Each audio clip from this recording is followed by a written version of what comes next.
Everybody is ablaze right now.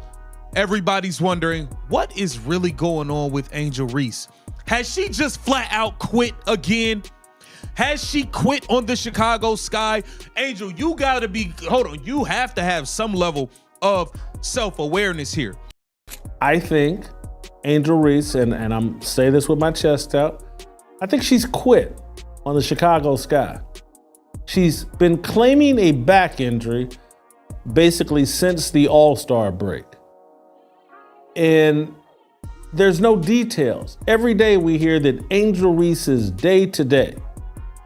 And every week there's no update on what she's struggling with, what she's doing. There's nothing.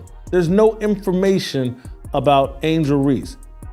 I think she's quit on this season. I think this is a worse version than Kawhi Leonard. It's the question everyone is asking as the Chicago Sky's biggest star once again becomes a ghost, sidelined by a mysterious back injury with no clear end in sight. While her team is left to fight on their own, Reese has vanished from the public eye, leaving behind a trail of whispers and speculation. This isn't just about one injury, it's about a pattern, a series of disappearing acts that always seem to happen when the lights get a little too bright and the pressure a little too heavy.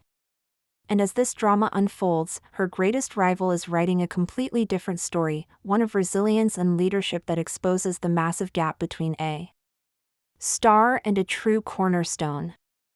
Hey, look, bro, you gotta remember, she quit in Unrivaled. She just stopped playing in Unrivaled. Said she was hurt, didn't show up for the championship game, didn't even show up and watch.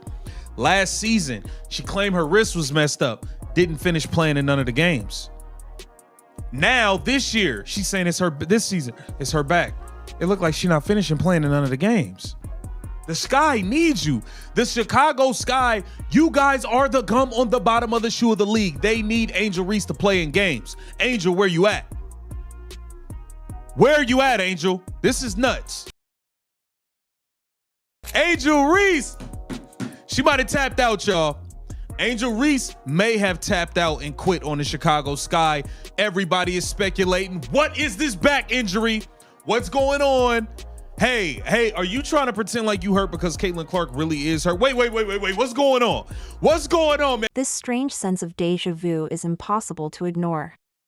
We've seen this movie before. Last season, it was a wrist injury that abruptly ended her year, conveniently taking her out of a losing situation.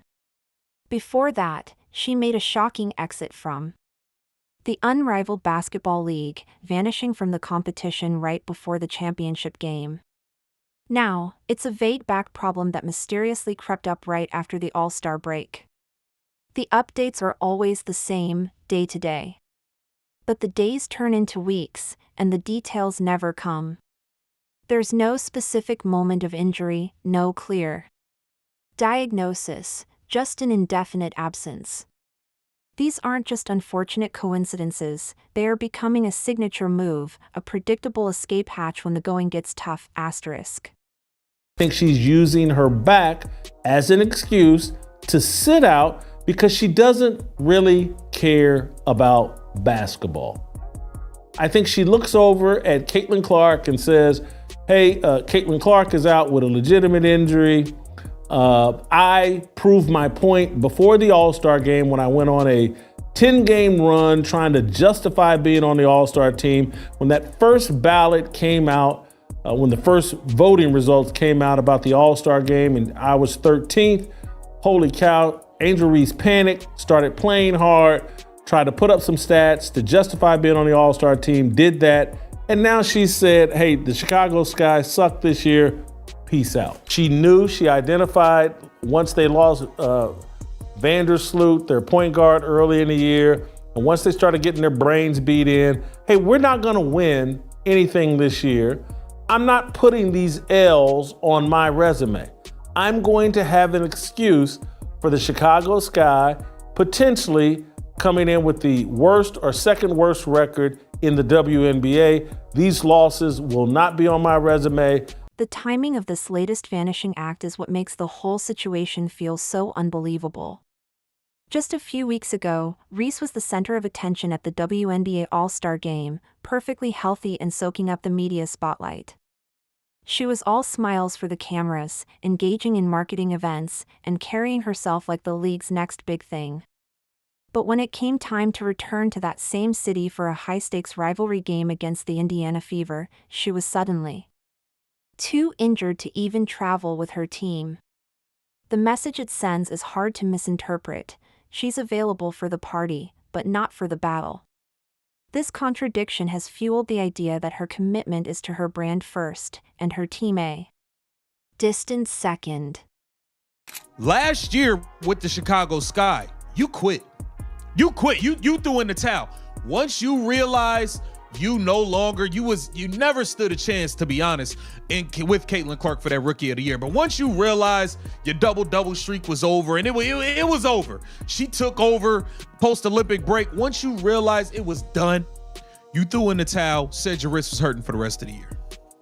You threw in the towel and said your wrist was hurting for the rest of the year and didn't play again.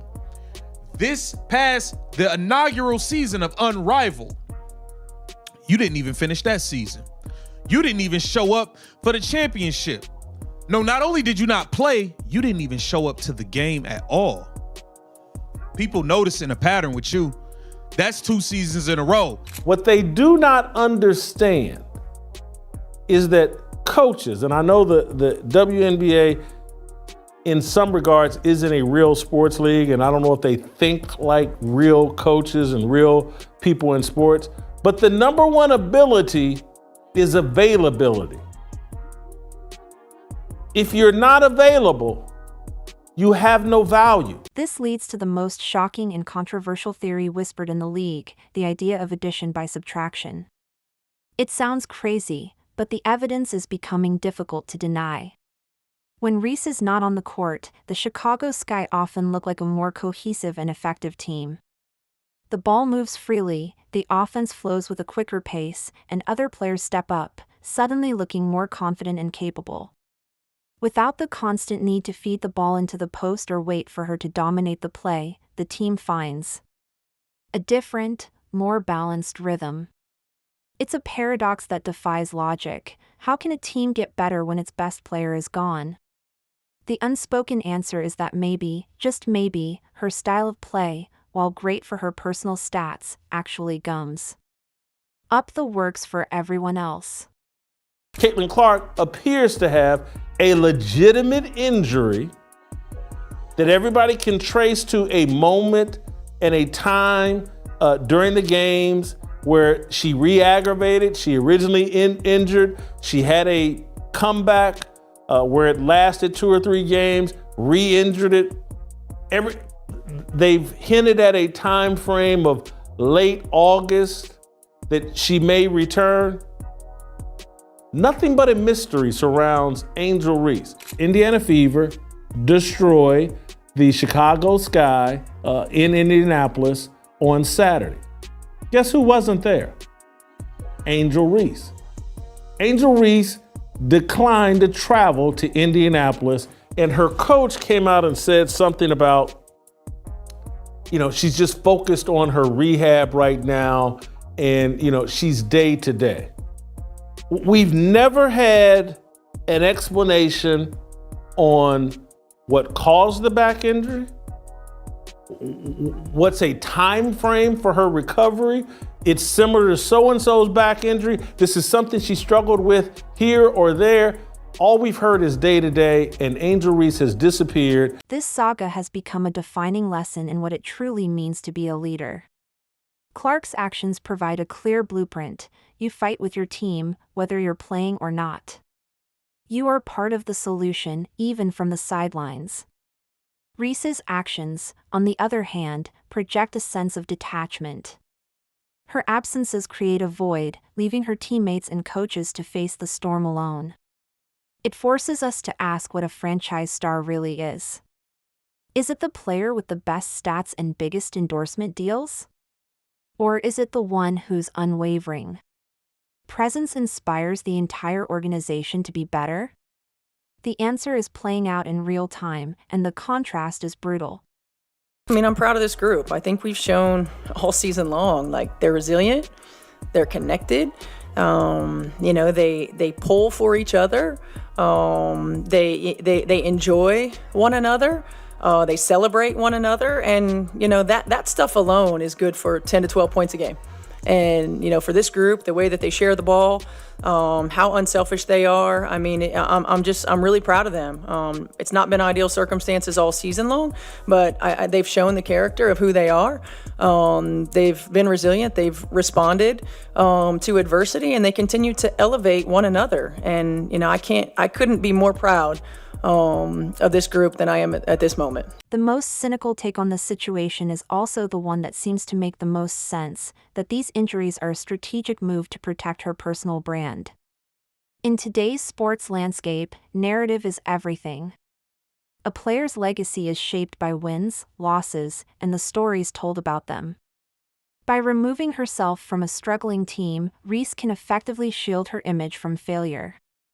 The team's losses can be attributed to her absence, preserving her reputation as a dominant force. It's a way to control the narrative, ensuring that the box score of a losing season never sticks to her name. It's a calculated, corporate-style move that puts her brand above the grit and grind of team loyalty. Folks, yet again, the Indiana Fever face the Chicago Sky, and yet again, we whoop that. Oh boy. 92-70, it was a whole party. In the end, we are witnessing two franchises on completely opposite paths, defined by the character of their stars. The Indiana Fever are building something real, a culture of toughness and unity around a leader who has already proven her dedication. They have a clear identity and a bright future. The Chicago Sky, however, are trapped in a cycle of chaos and uncertainty, their destiny tied to a star who might vanish at any moment. The rivalry that was meant to define the future of the league is now a showcase of two wildly different philosophies, one team building a dynasty, the other just trying to manage the ongoing drama. What is the back injury? Everybody's questioning it now. And this will be a third straight season where Angel Reese did not finish playing in games, where she just stopped. She just stopped. Some of these injuries, we saw the injuries. We didn't see what happened. What happened? This is bad. I think it just says a lot about who we have as human beings. That was one of the things that we made a priority in the off season of, who we bring into this organization. Number one, quality human beings, selfless human beings that want to pull for one another, that understand. We have this depth for a reason, and sometimes it creates challenges getting people on the floor. But in situations like this is why you have it. And I'm just, she's right. I mean, as a pro and as a pro coach, this is one of the most connected groups I've seen. I mean, as Angel Reese's day-to-day status stretches into another week, the story becomes clearer. Every game she misses, every vague update offered, only serves to amplify the quiet, consistent leadership of Caitlin Clark. Fans see who is showing up for the fight and who is watching from a distance. The debate is no longer about the legitimacy of an injury. It's about commitment, character, and what it truly takes to be great. And the most shocking twist of all might be that Angel Reese, through her own actions, is inadvertently crafting a legacy for her rival that is more powerful than any marketing campaign could ever create.